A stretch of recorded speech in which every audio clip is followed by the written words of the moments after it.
Huwebes na naman ng buwan, kaya alam na this mga best, dear best na naman. Hindi ko na patatagalin pa, simulan ko nang basahin ang sulat ng ating Sender of the Month. Dear best, mag-shoutout lang ko sa akong bana nga si Ricky Bakbak nga taga Cagayan de Oro nga pinaka-the best nga lalaki sa tibuok kalibutan. Akasana all gyud ang ubang babayi lagi ug daghang bayi ang masuya sa akua kung ang bayi libat. Di man ko libat best, pero para nako swerte kaayo ko sa akong bana sa katong panahon nga wa pa nahupas iyang paglumay nako. Oo best, nalumay ko sa akong bana kay ni antos man ko niya bisan perting kapalahubog niya. Bahalag kaulawon pud nako ang kaulawon sa akong bana. Nagistorya raman ko sa tinuod. Maayo ning i-shout out best kay para maminaw, kay di man maminaw sa akong mga yaw-yaw.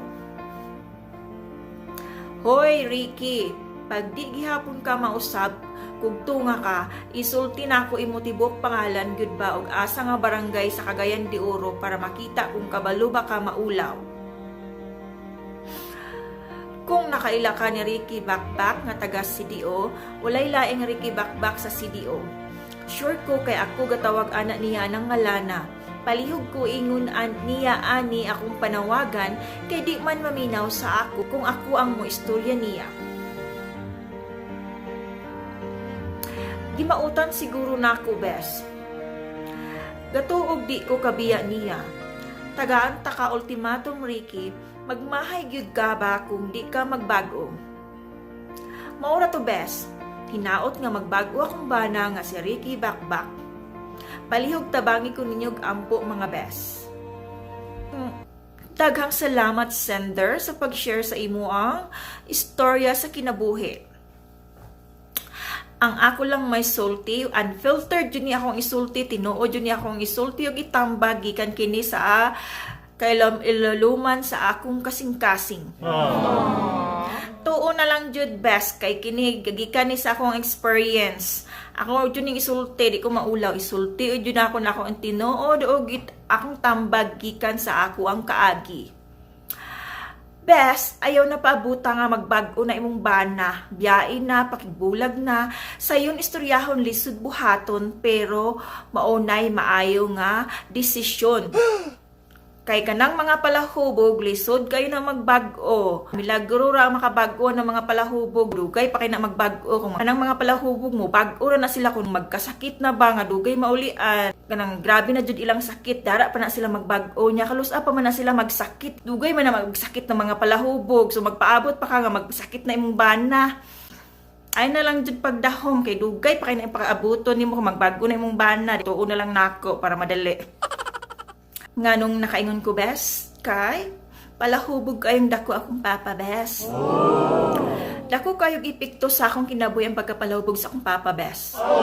Naraman natong taon no kung magpa-epekto ta. Pero isip usak anak nga nara permanente sa balay nga masudong nimo nga taga-adlaw hubog ang amahan. Wala ko balo kung sa epekto sa akong inahan sa pagkapalubog sa akong amahan, pero okay ra siguro sa iyaha kay wala man siya nakabiya no. Kani akong tambag ug akong kaagi isip usa ka anak. Ako kay siya gipikto sa akong kinabuhi best kay naapektuhan jud akong pag-eskwela.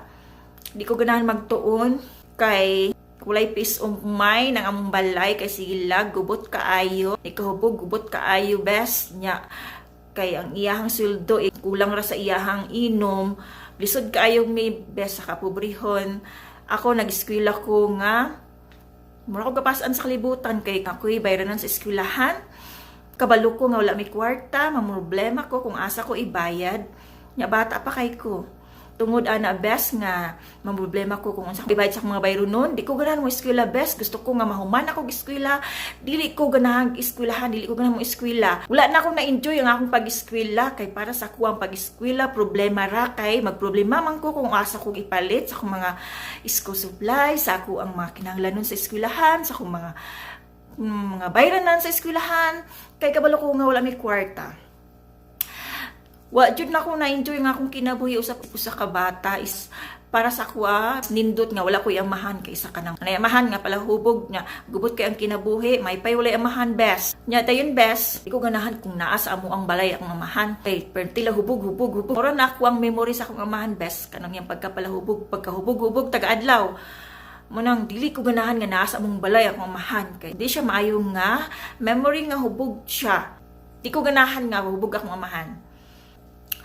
Ang usa pa best, nakapikto ang pagkapalubog sa akong amahan. Na-trauma jud kog may best sa pagkapalubog sa akong amahan. Madlo ko may gugma kay basin gugma kog laki nga palahubog ra. So nauna ako di kog Pinoy kay murag ang Pinoy tanan palahubog.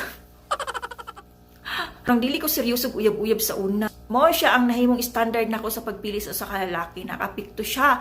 Di ko gusto nga makabana kog palahubog. Muna ning sad ko sa akong kagalingon nga kung nga kinahanglan ang banaw nako dili palahubog. Kung kinsa tong makailan nako nga dili mo inom, ang mo'y akong banahon. Mao na akong nabana, dili mo inom. Nakapokus jud akong standard sa kalalaki kutong dalaga pa ko. Mao ra jud na best. Kung gipangita sa kalaki, dili mo inom. Hindi ko gusto mga nagpalahubog mo. Ako labot kung sanay batasan sa lalaki, kung maot pa na. Ako bright ba na or gwapo. Wala ko'y pakialam. Basta ako lang sa kalalaki, sa dalaga pa ko nga. Dili palahubog. Yung grabe ang epekto sa pagkapalahubog sa kong amahan. Sa una, nako usip usa ka anak. Muna best, kung dili ni mo mong gagalingon, hunaw na ang imong anak or ang inyong umaabot nga anak. Kaya walay kalinaw ng pagpuyos kung palahubog ang bana. Tuo na lang nako bes. Nabay mga pamilya nga malipayon bisag palahubog ang amahan or ang bana? Comment down below daw be. Siguro naa pero maihap ra mga isa or duha. Minaut bes nga makaamgo ka ug dili na nimo paabuton nga mausab yung bana. Diya ina kay mura ka gasugal ana nga magbag-o ang kinabuhi nga wala pa siya gasakit nga mahunong siya inom nga wala pa gasakit ang bana. Milagro ra kayo nang muhunog inom ang usa ka lalaki or usa ka bana nga wala pa gasakit. Karaghanan muundang lag inom kung magsakit na. O mga palahubog diha, comment daw be kung dili mo agree sa akong istorya.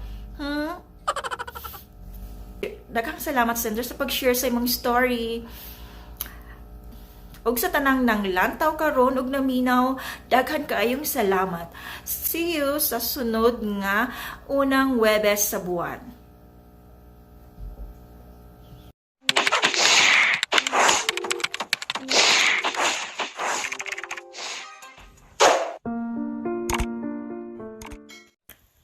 Thank you for watching.